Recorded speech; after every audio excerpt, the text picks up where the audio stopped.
uma cobra, é um pau, É João, é José, é um espinho, na mão, é um corte. no pé. São as águas de março, fechando o verão. É a promessa de vida no teu coração. É pau, É pedra é o fim, do caminho, é um resto, de topo, é um pouco, sozinho. É um passo, é uma é ponte, um samba, é uma rã, é um belo horizonte. é uma febre terçã. São as águas de março, fechando o verão. É a promessa de vida no teu coração. Pedra, Bom dia, amigos e amigas, bom dia, senhores e senhoras. Chegamos o mês de março, 1º de março de 2024, e aí ontem, né, o dia 29, esse ano é bissexto, de fevereiro, nós tivemos aí a notícia da 25ª Operação Lesa Pátria, da PF, referente às pessoas que estiveram acampadas. Quem financiou, alguns empresários receberam a visita da Polícia Federal. Sabemos que um acampamento daquele tamanho, com aquele tipo de estrutura, precisava de um certo valor financeiro. Então, para analisar aí, para pensar, e aí o resto deixo com vocês. Lembrando que hoje é sexta-feira também, 1º de março, vivemos aí o verão e iniciamos nosso encontro com as águas de março, Tom Jobim, grande Tom Jobim e também Elis Regina. O evangelho de hoje, Mateus capítulo 21, versículos 33 ao 43, depois versículos 45 ao 46. Ainda falando dessa questão da realidade, o general Gaspar, Teófilo Gaspar, que foi comandante do alto comando do Exército de março de 2022 a novembro de 2022, resolveu, né, na sua fala na Polícia Federal da semana passada, no dia 22, não é isso? Ele resolveu abrir um pouco daquilo que ele sabia sobre a realidade da minuta do golpe e do golpe. De acordo com a fonte jornalística da Globo, que alguns falam que é lixo, o general falou que sim, foi chamado para uma reunião onde o presidente, na época, falou da chance de ele ser o responsável pela prisão daqueles que se opunham a eles. Ou melhor, os opositores do governo anterior estariam presos. Ele seria o comandante. Só que ele, para prender as pessoas, ele fez uma exigência que o presidente assinasse o documento.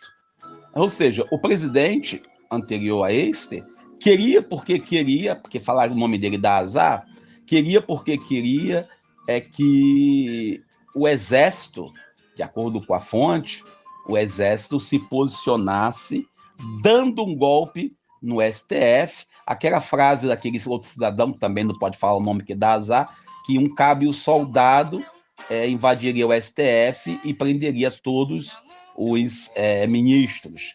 Só que é interessante, quando o presidente deu essa ordem para o general Gaspar, né, Teófilo Gaspar, o general falou, não, eu vou fazer, mas você tem que escrever aí que eu vou fazer.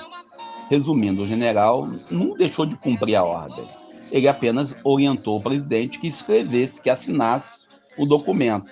O que entende nisso? Que o presidente, na época, queria que o exército levantasse uma bandeira e ele vinha ali junto para justificar a sua posição como presidente da República. É só um detalhe para aqueles que defendem o embusteiro mor do país. Esse é um fato que alguns querem negar, mas veja lá, o general vai falar, Mauro Cid está falando, e a verdade é uma só. Essa situação é uma vergonha, como diz aquele repórter. Ainda falando da minha cidade querida, de acordo com as fontes também, pessoas que estavam numa escola pública acampada, né, devido às enchentes, foram relocados para a Igreja Católica. Não é interessante que, prefeita, Vou te perguntar aqui, quem quiser pode mandar para ela, já mandei esse comentário em alguns grupos. Não tem aluguel social nessa cidade?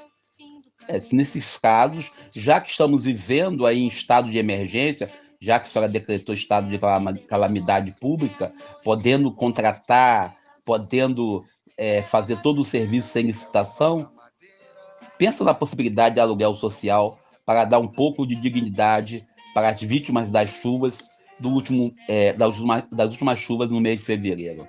Bem, fiquemos com Deus e vamos para o Evangelho do dia de hoje.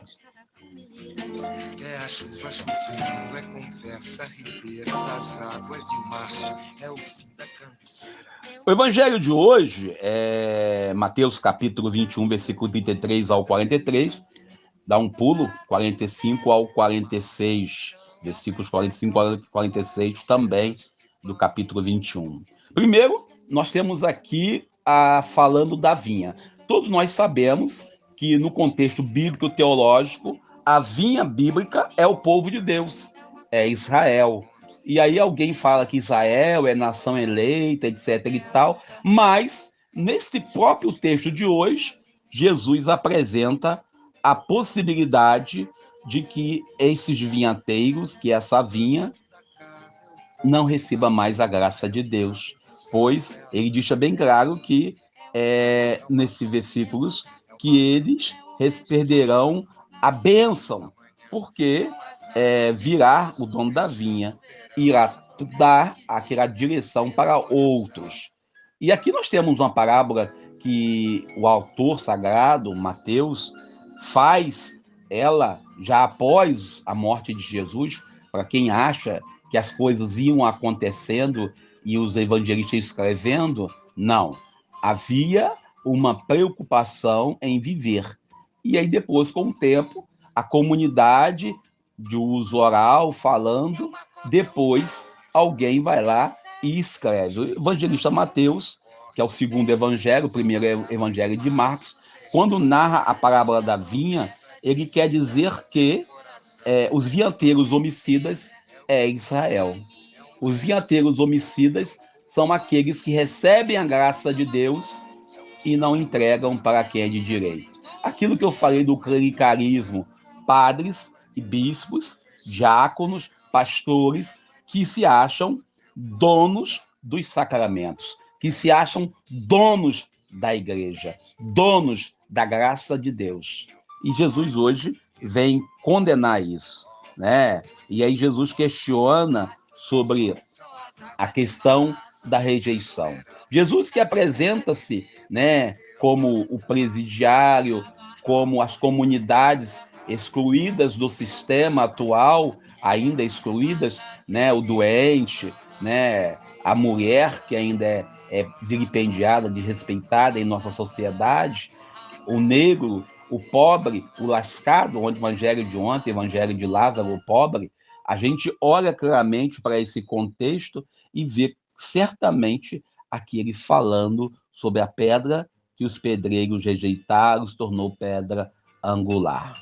O interessante é que as nossas igrejas, os nossos grupos pastorais, que deveria e a vinha de Deus, ela tem que apresentar um fruto. E o fruto maior que podemos apresentar é a acolhida. Por isso, Jesus hoje, quando traz a parábola da vinha, ele vem dizer para nós que nós não somos os donos da nossa própria história, não somos o dono da nossa própria vida, pois a nossa vida é uma vinha que Deus nos confia para que possamos frutificar, para que possamos transformar, para alimentar a realidade que vivemos. Bom, eu paro por aqui, pedindo a Deus que nos abençoe, que nos ajude na caminhada, ainda precisando de trabalho. Se você tiver algum trabalho, eu já falei, né, engarrafar fumaça, secar gelo, todo desse jeito aí. E se você puder ajudar, eu agradeço. Deus nos abençoe e nos ajude. Bom dia, feliz sexta-feira. Eu sou Daniel Nonato. É um conto, É um peixe, é um gesto, é uma prata brilhando, é a luz da manhã, é o tijolo chegando. é a lenha, é o dia, é o fim da picada, é a garrafa de cana. estilhaço na estrada. É o projeto da casa, é o corpo na cama, é o carro enguiçado, é a lama, É um passo, é uma ponte, é um sapo, é uma rã é um resto de mato na luz. da manhã. São as águas de março fechando o verão. É a promessa de vida no teu coração.